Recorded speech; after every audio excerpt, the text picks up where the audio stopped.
Ladies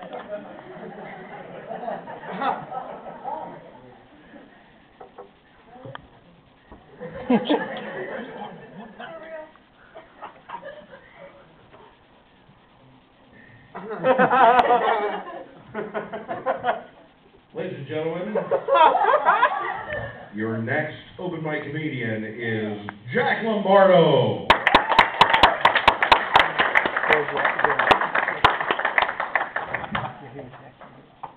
All right, let's hear it one more time for Jim County's little brother. I don't know what it is, but ever since I started doing stand-up comedy, my friends seem to have made it their mission in life to try to make me laugh with their Facebook comments. Which is fine, except for one problem. There's only so many dick jokes you can laugh at. But I did have a friend that put up a status recently that I found funny. And it wasn't meant to be funny. It was funny inadvertently. And what it said was, bake sale today at Walgreens. All proceeds to go to the American Diabetes Association. Kind of creating a circular problem there, aren't we? Yeah. Let's fight diabetes by selling the foods that cause diabetes. Come on out next week we'll be selling slabs of bacon to benefit the American Heart Association. I can't believe I've lived long enough to see technology like Facebook. I still remember the very first computer game I ever owned. It was called Speak and Spell. Remember that? A couple people nodded.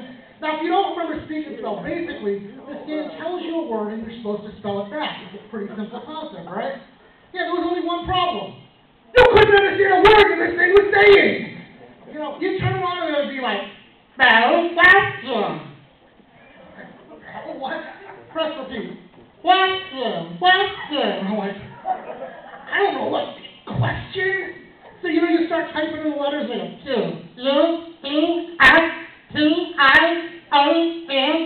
incorrect. Try again. So if you remember, Speak and Spell was a pretty cool game. It was pretty popular, but there was another problem. Some of the words in this thing were actually spelled incorrectly. Kind of defeated the purpose, if you know what I mean. So. You're trying to go on a different road and you're typing code. That was E-S-T-I-O-N. Incorrect. The correct spelling of question is C-H-R-I-S-T-I-O-N, Christian. And you're like, oh, Christian, yeah, that makes perfect sense. Since I need to pray for interpretation of tongues to understand this thing. The only thing that was worse is when your Speak and Spell would run low on batteries. Because then the thing would sound like, blah, blah, blah. Then you were just completely lost, If my parents had just spent the extra 50 cents on Duracells, I might have stayed out of special ed. Yeah, like that might have solved the problem. Yeah.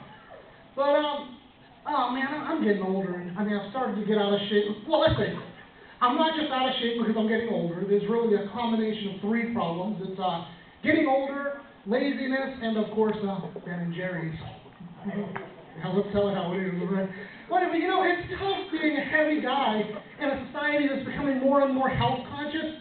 Like, I saw this campaign going on recently, and they were trying to get kids to eat right and exercise, and they called this thing Mr. Bodyfat.